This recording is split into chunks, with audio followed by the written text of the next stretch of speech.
KPSC ಅಕ್ರಮದ ವಿರುದ್ಧ ಅಭ್ಯರ್ಥಿಗಳು ಬೀದಿಗಿಳಿದು ಹೋರಾಟವನ್ನ ಮಾಡ್ತಾ ಇದ್ದಾರೆ. ಸುಧಾರಣೆಗಾಗಿ ಒತ್ತಾಯವನ್ನೂ ಮಾಡ್ತಿದ್ದಾರೆ. ಇಂತಹ ಸಂದರ್ಭದಲ್ಲಿ ಸರ್ಕಾರ ಸಿಐಡಿ ತನಿಖೆಗೆ ಒಪ್ಪಿಸಿದೆ.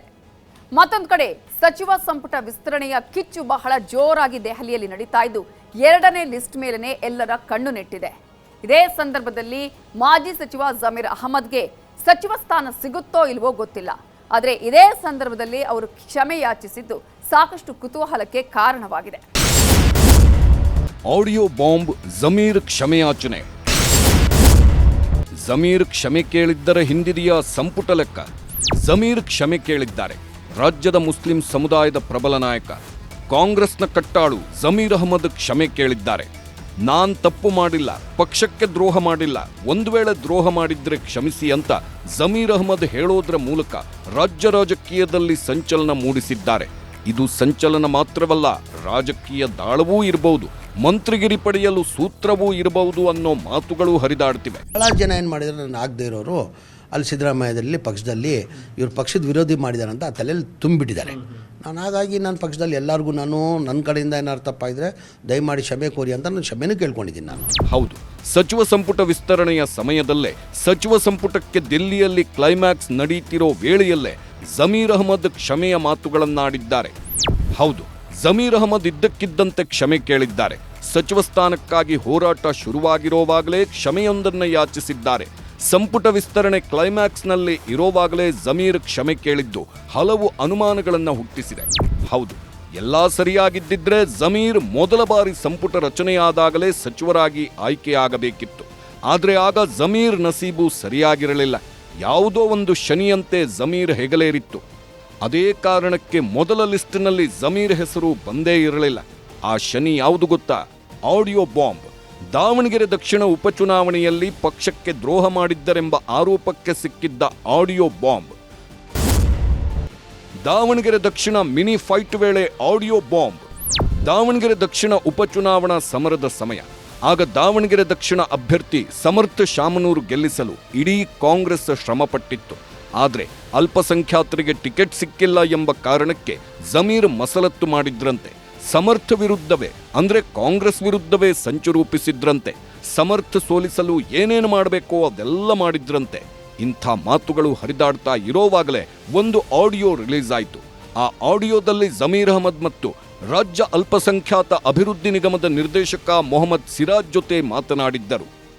ಆ ಆಡಿಯೋ ಕೇಳಿಸ್ಕೊಂಡೋರೆಲ್ಲ ಪಕ್ಷಕ್ಕೆ ಜಮೀರ್ ದ್ರೋಹ ಮಾಡಿದ್ರು ಅನ್ನೋ ಆರೋಪ ಮಾಡಿದ್ರು. ಆ ಆಡಿಯೋ ಅಂತಿಂಥ ಆಡಿಯೋ ಅಲ್ಲ. ಕಾಂಗ್ರೆಸ್ಗೆ ಮತ ಹಾಕಿಸಬಾರದು, ಬೇರೆ ಪಕ್ಷಗಳಿಗೆ ವೋಟ್ ಹಾಕಿಸಬೇಕು ಅಂತ ಜಮೀರ್ ಅಹಮದ್ ಮತ್ತು ಮೊಹಮ್ಮದ್ ಸಿರಾಜ್ ಮಾತನಾಡಿಕೊಂಡಿದ್ದರು ಎನ್ನಲಾದ ಆಡಿಯೋ. ಬಿಜೆಪಿ ಅಭ್ಯರ್ಥಿ ಶ್ರೀನಿವಾಸ ದಾಸ್ ಕರಿಯಪ್ಪ ಜೊತೆಗೆ ಜಮೀರ್ ಕೈಜೋಡಿಸಿದ್ದಾರೆ ಅನ್ನೋದಕ್ಕೆ ಸಾಕ್ಷ್ಯ ಕೊಟ್ಟ ಆಡಿಯೋ. ಆ ಆಡಿಯೋ ರಿಲೀಸ್ ಆದ್ಮೇಲೆ ಜಮೀರ್ ಅದು ನಾನಲ್ಲ ಅಂತ ಹೇಳಿದ್ದರು. ಆದರೂ ಒಳಗೊಳಗೆ ಥರಥರ ನಡುಗಿ ಹೋಗಿದ್ದರು. ಪಕ್ಷದ್ರೋಹ ಆರೋಪ ಜಮೀರ್ ಅವರನ್ನ ಇಕ್ಕಟ್ಟಿಗೆ ಸಿಲುಕಿಸಿತ್ತು. ಅಲ್ಲಿಂದ ಇಲ್ಲಿವರೆಗೆ ಜಮೀರ್ ಪಕ್ಷದಲ್ಲಿ ಕಡೆಗಣಿಸಲ್ಪಡುತ್ತಿದ್ದಾರೆ ಅನ್ನೋ ಆರೋಪ ಕೇಳಿ ಬರ್ತಾನೇ ಇತ್ತು. ಸಂಪುಟ ವಿಸ್ತರಣೆ ವೇಳೆ ಜಮೀರ್ ಕಡೆಗಣನೆ ಮಾಡಲಾಗ್ತಿದೆ ಅನ್ನೋದಕ್ಕೆ ಸಾಕ್ಷ್ಯವೂ ಸಿಕ್ಕಿಬಿಡ್ತು. ಜಮೀರ್ ಮನಸ್ಸು ಮಾಡಿದ್ರೆ ಜಮೀರ್ ಹೆಸರು ರಾಷ್ಟ್ರ ಮಟ್ಟದಲ್ಲಿ ಮತ್ತಷ್ಟು ಮಿಂಚ್ತಾ ಇತ್ತು. ಕೇರಳಂ ಎಲೆಕ್ಷನ್ನಲ್ಲಿ ಜಮೀರ್ ಅಹಮದ್ ತೋರಿದ ಸಾಧನೆಗೆ ಹೈಕಮಾಂಡ್ ಬೆನ್ನು ತಟ್ಟಿತ್ತು. ಕೇರಳಂನಲ್ಲಿ ಮುಸ್ಲಿಂ ಲೀಗ್ನ ಸಿಎಂ ಅಭ್ಯರ್ಥಿಗಳನ್ನ ಮನವೊಲಿಸುವ ಕೆಲಸವನ್ನ ಜಮೀರ್ ಅಹಮದ್ಗೆ ನೀಡಲಾಗಿತ್ತು. ಜಮೀರ್ ಬಿಟ್ರೆ ಮುಸ್ಲಿಂ ಸಮುದಾಯದಲ್ಲಿ ಪ್ರಬಲ ನಾಯಕ ಯಾರೂ ಇಲ್ಲವೇನೋ ಅನ್ನೋ ಪರಿಸ್ಥಿತಿ ನಿರ್ಮಾಣವಾಗಿತ್ತು. ಡಿಕೆ ಕ್ಯಾಬಿನೆಟ್ ರಚನೆ ವೇಳೆ ಜಮೀರ್ ಹೆಸರು ಪಕ್ಕಾ ಇರುತ್ತೆ ಅಂತ ಎಲ್ಲರೂ ಭಾವಿಸಿದ್ದರು. ಜಮೀರ್ ಏನೂ ಒತ್ತಾಯ ಮಾಡದೇ ಇದ್ರು. ಹೈಕಮಾಂಡ್ ಒಂದು ಸಚಿವ ಸ್ಥಾನವನ್ನ ಜಮೀರ್ಗೆ ಕೊಟ್ಟೇ ಕೊಡುತ್ತೆ ಅನ್ನೋ ಭರವಸೆ ಎಲ್ಲರಲ್ಲೂ ಇತ್ತು. ಆದ್ರೆ ಆ ಆಡಿಯೋ ಎಲ್ಲವನ್ನು ಉಲ್ಟಾ ಪಲ್ಟಾ ಮಾಡಿಬಿಟ್ಟಿತ್ತು. ಆಡಿಯೋ ನಂದಲ್ಲ, ಸತ್ಯ ಹೊರಗೆ ಬರುತ್ತೆ. ಆಡಿಯೋ ಫೇಕ್ ಅಂತ ಜಮೀರ್ ಅಹಮದ್ ಮೊದಲೇ ಹೇಳಿದ್ದರು. ಎಐ ಬಳಸಿ ಆಡಿಯೋ ಮಾಡಿದ್ದಾರೆ ಅಂತ ದೂರು ನೀಡಿದ್ದರು. ಆದರೆ ಈಗ ಸಿದ್ದರಾಮಯ್ಯ ಹಾಗೂ ಸಿಎಂ ಖರ್ಗೆ ಜೊತೆ ಮಾತನಾಡಿದ್ದೇನೆ. ನಾನು 3 ನಾಯಕರ ಬಳಿ ಕ್ಷಮೆ ಕೇಳಿದ್ದೇನೆ. ಸಂಪುಟದ ಮೊದಲ ಪಟ್ಟಿಯಲ್ಲಿ ನನ್ನ ಹೆಸರು ಇರಬೇಕಿತ್ತು. ಇಂದಲ್ಲ ನಾಳೆ ಸತ್ಯ ಹೊರಬರುತ್ತದೆ. ನನ್ನ ವಿರುದ್ಧ ಪಿತೂರಿ ನಡೆದಿದೆ ಎಂದಿದ್ದಾರೆ ಜಮೀರ್ ಅಹಮದ್. ಅದಕ್ಕೆ ನಾನು ಅವತ್ತೇ ಹೇಳಿಕೆ ಕೊಟ್ಟಿದ್ದೀನಿ, ಆ ಆಡಿಯೋ ನಂದಲ್ಲ, ನಾನು ಅದು ಮಾತಾಡಿಲ್ಲ, ಅದು ಕ್ರಿಯೇಟ್ ಮಾಡಿದಾರಂತ. ಸೊ ತನಿಖೆ ಮಾಡ್ತಾ ಇದ್ದಾರೆ, ಆ ಸತ್ಯಾಂಶ ಆಚೆ ಬರ್ತದೆ. ಇವತ್ತಿಲ್ಲ ನಾಳೆ ಬರಲೇಬೇಕಿಲ್ಲ. ಅವ್ರು ಏನು ಮಾಡಿದ್ದಾರೆ, ಸಿದ್ದರಾಮಯ್ಯ ಅವ್ರಿಗೆ ಅವ್ರ ತಲೆಯಲ್ಲಿ ತುಂಬಿಟ್ಟಿದ್ದಾರೆ. ನಾನೇನು ಕೇರಳಾಗೆ ಹೋಗ್ಬಿಟ್ಟು ನಾನು 15 ದಿನ ಮೋಜ್ ಮಸ್ತಿ ಮಾಡೋಕ್ಕೆ ಹೋಗಲಿಲ್ಲ. ನಾನು ಪಕ್ಷದ ಈಗ ಸಿದ್ದರಾಮಯ್ಯ ಅವರು ಹಿಂದೆನೂ ನಾಯಕರಾಗಿದ್ದರು, ಮುಂದೆನೂ ಅವರೇ ನಮ್ಮ ನಾಯಕರು. ಒಟ್ನಲ್ಲಿ ಈಗ ಜಮೀರ್ ಅಹ್ಮದ್ ಕ್ಷಮೆ ಕೇಳಿದ್ದಾರೆ.